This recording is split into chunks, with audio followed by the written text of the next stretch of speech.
আজকে আমি এইখানটাতে ইফতারের জন্য করছি ডিমের চপ। দেখো একটা ডিম আমি সেদ্ধ করে নিয়েছি, একটা ডিমের 4টে ভাগ করব।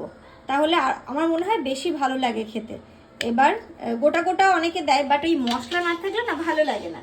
তারপর অনেকে আবার হাফ করে করে, যার যার চয়েস। তো আমি এখানে দেখো ডিমের চপের সাথে একটু আলু অ্যাড করব। তো এখানে আলুটা আমি রেডি করে নিয়েছি একটু কড়াইয়ের মধ্যে। আলুটাকে প্রথমে বয়েল করে নিয়েছিলাম, তারপর ম্যাশ করেছি খুব ভালো করে।